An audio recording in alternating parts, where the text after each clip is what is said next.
Hey, it's James, Father's Rights and Resources, hashtag how I got custody. When you're in a family court case, the other side is having no mercy on you. They are relentless. They're in there falsely accusing you. They're taking the kids away from you. There is no end in sight to this. If you surrender and just sign off on an order that gives the mother control, because you're like, oh my God, I wish this would go away. Oh, she's offering me every other weekend. Now I get to go from 4 hours on Saturday to every other weekend. Oh, that's so great. Let me just sign it to make it go away. And she's got sole decision making, and she's got custody, and she will make your life hell until the children are 18. Maybe even longer. Your children are being abused if the mother does not want you to have 50-50, she's a child abuser.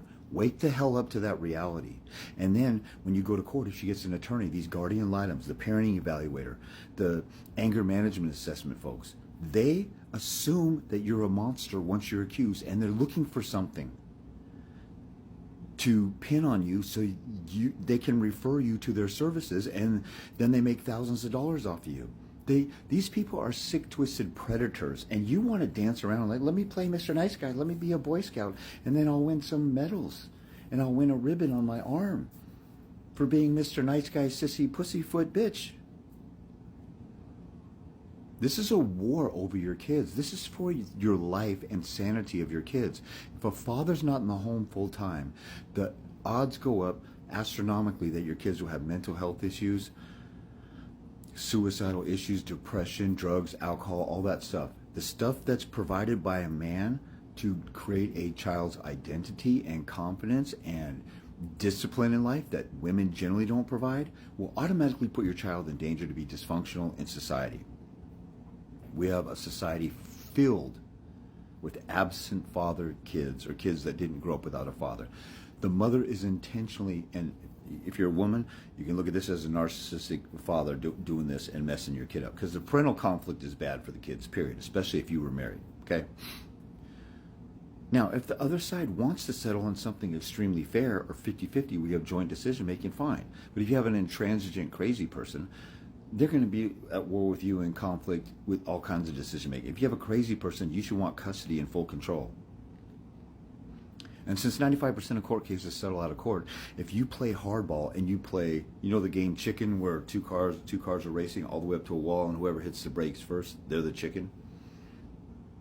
You got to play chicken all the way up till trial. The vast majority of time, when guys have gotten close to trial, the mother will say, we'll settle on this, or blah, blah, blah, blah, or settle on that, or else we're going to do that.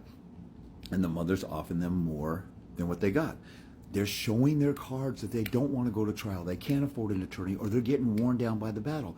Finish the job. Finish it off. Don't dilly-dally around until you secure the bag and finish it off and make everything stable. Too many guys sabotage their case because they just sign off on it. Or they go to court, they make the mother look bad, so they do a psychological evaluation on the mother while you're doing domestic violence treatment. And you're like, oh, she's suffering and I see her crying and it hurts my heart. And so let me just settle on this to make it easier on her. She's the one who started this. You need to have no mercy. I'm all for having mercy when somebody actually repents. If she wants to be civil and wants you to give up, like let's say you're pounding away and hammering away and hammering away, and like she came in and just totally flattened you and blindsided you, and you stood up, and just like a boxing match or a Rocky movie, and you start clapping back and you start pounding away, and you're wearing her down, and then she does the crybaby victim stuff, which got you in this situation in the first place. She shed some tears. And just like any other movie where there's a wicked woman or there's a wicked villain, or a James Bond movie where there's a female spy that's seducing him, she seduces you into surrendering. You should not ever trust somebody once they take your kid away. They've shown, especially if they accuse you of, like I got a guy I talked to, he was falsely accused of molestation. Then she falsely accused him of molestation again. Then she's doing contempt and violating the court order, and he's never gotten on the offensive and done anything, and he continues to tolerate it. I had to tell him, it's time for you to stand up and rescue your kid. You're the hero in your kid's life. Nothing is going to change in these situations until the dad goes in and tries to change it. And people think I'm an asshole because I'm telling you to go rescue your kids from a child abuser. You're the asshole, stupid. Get off your freaking ass and fight for your kids and don't stop. Some of you guys, I know there's some guys that are right there up on the peak of the mountain and they're almost over the mountain and they're like, oh, she came. I had a guy who the mother had been controlling him and she would refuse to exercise visitation. She slammed the door on a cop's face when he had the cops come by, and the cops can't do anything, so the cops had to just take it. Now, if a guy slammed the door on a cop's face and yelled at him like this chick, the cop might, start talking crazy, but as a woman, so they're not going to do anything like that. So, but anyway, I said, dude, do a contempt motion. You missed your visit. Now, he had been a little bitch and let her get away with that and didn't do anything. So guess what happens? He files a contempt motion and she calls him crying. Oh, will you drop it, please? I'll let you have makeup time and this and that. She was desperate to not look like the monster that she was, and she's trying to manipulate the husband, who was a feminine little bitch. And he called me up. He said, hey, look, she called me crying, and I think I want to drop it. I said, do not drop it, dude. Finish the job. You suffered her withholding the children multiple times. Now you're going to court. You finally grew some balls and stood up to her. If you finish the job and get her found in contempt, that might be a guarantee that she won't do that. If she's already scared about going to court for contempt, go finish the job. You're already here. You're almost at the finish line or over the hill. And it took me a while to convince him to stop being a freaking little bitch. And I get pissed off at this stuff because you are the answer to your court case. But you want somebody else to do it. You want it to go away. You think being nice will make it go away because you want to sit in your soft little comfort zone. You have to finish this stuff off. She finished you off when she got a restraining order. She finished you off when she took the kids away and traumatized you and got you kicked out of the home. And you're being all soft and tender and gentle and having mercy on. Finish the job. Be all soft and tender and merciful once you get custody of the kids or get control. Just like in a war, when we went into Germany and we took out Hitler, there was death, there was hell to pay. We destroyed cities in France and in Germany. And then we went in and we were Mr. Nice Guy and we cleaned it up afterward, after the situation was in control. You don't have like a terrorist situation and in the middle of it where there's bombs flying or there's hostages or whatever, you go, okay, we did a little bit, let's go home now. You finish it off. The fact that men know how to finish a football game. If there's a close game, you get a couple touchdowns ahead, you don't take a knee with a quarter left. You keep pounding away and finish the other side off till you know there's victory.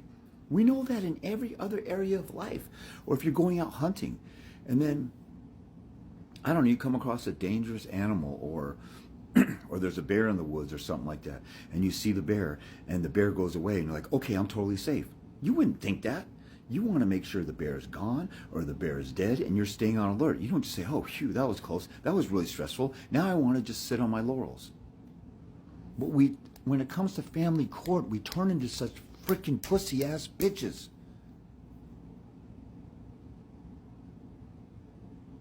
And we get right up to the time where we're about to go to court. And then she says, no, let's just work it out. And then you work it out and you agree on some temporary orders where you sacrifice stuff just to keep her at peace. And then she's setting you up to totally screw you later.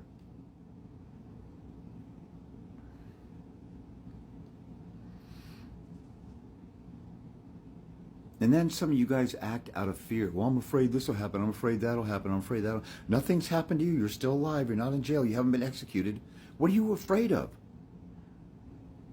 Proverbs says that fear causes someone to flee when nobody pursues. You're acting like a paranoid schizophrenic, afraid of something that doesn't even exist. I'm talking to a guy, oh, what if I keep the kids, what if she calls the cops? What about it? What makes you think that what crime would you be committing? Oh, I don't know. I just heard that something bad might happen. And the guy didn't even know why he was afraid. You guys are afraid of nothing. You need to finish the job. Once you finish the job and get in control, then there's a guarantee everything's in control. And let's say you get custody. You can let the mother see the kid as much as you want above and beyond the court order. But if you don't finish the job, that monster is going to rear their head. They have no mercy. They were relentless in the beginning. They'll be relentless in the end. They're trying to ambush you. Finish the job and don't stop until it's over with.